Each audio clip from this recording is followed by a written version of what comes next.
Post office RD 5000 मासिक निवेश 8 लाख अधिक पाँच जानतु किपरि जो मैंने भी आरडी करने चाहते जो मैंने किसी इन्वेस्ट करी रखापी चाहते तो आपण मैंने यही स्कीम रे निजर जमा पूंजी को संचय करी रखंतु। यही स्कीम रे आपण को 8 लाख टंका मिल तेणु आपण मैंने जदि चाहते निजर जमा पूंजी को इन्वेस्टमेंट करने लगी तो आपण मैंने पोस्टाल रे यही जो 5000 मासिक निवेश रे आपण मैंने एठिरे इन्वेस्टमेंट करंतु। आज आम जानिबा पूरा डिटेल्स रे आपण मैंने केमिति 5000 मासक रखी 8 लाख केमिति पाइबे आज आम से विषय पूरा डिटेल्स जानिबा। तेणु वीडियो को आरंभ करने पूर्व समस्त को अनुरोध जो मैंने नुआ करी आम चैनल को आसुची दयाकोरी आम चैनल को सब्सक्राइब करंतु आ फटाफट यही वीडियो को एबे लाइक करंतु। चलतु डेरी न करके वीडियो को आरंभ करवा। आजिर मुद्रास्फीति जुगरे समस्ते निजर कठिन परिश्रम टंका को सठिक स्थान में विनियोग कर प्रचुर लाभ पाइबा चाहती जदि आपण मध्य कम विपद सहित एक बड़ पांठि सृष्टि करिवार स्वप्न देखुंट तेबे पोस्ट ऑफिस रो एक महान योजना आपण आमे post office recurring deposit RD विषय कहूँ। यही योजना रे आपणकर टंका संपूर्ण सुरक्षित एवं सही समय आपण बहुत भल रिटर्न मध्य पाई परिवे। आसंतु यही योजना विषय विस्तारित भाव में जानिबा एवं आपण प्रति मासरे छोट छोट परिमाण रे जमा करी लक्ष लक्ष टंकार पांठि किपरि सृष्टि करि परिवे। Post office recurring deposit scheme सेमानक पाई एक वरदान जो माने प्रति मासर अल्प किछि टंका संचय करी भविष्यत पाई एक बड़ पांठि सृष्टि करने को चाहती। यही योजनार सबुठारु बड़ विशेषत्व हेउची एथिरे कौनसी विपद नहीं। भारत सरकार सार्वभौम ग्यारंटी अधीन आपणक द्वारा जमा करा जाइथिबा टंका संपूर्ण सुरक्षित।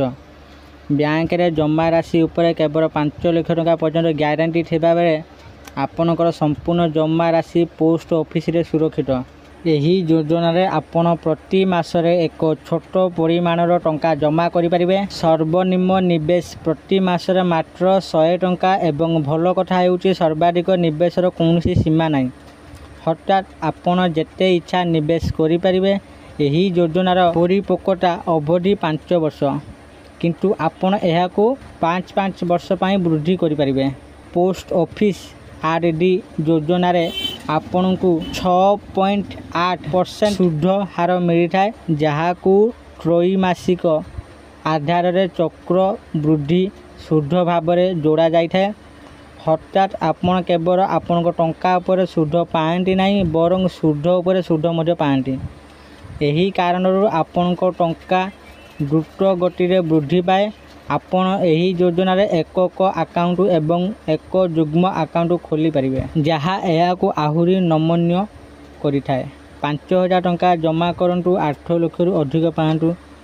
एबे आसंतु यही योजनार सबुठा रोमांचकर अंश को यदि आपण प्रति मासरे 5000 टंका जमा करंती तेबे 5 वर्षर परिपक्वता अवधि रे आपण मोट 3 लाख टंका जमा करिवे।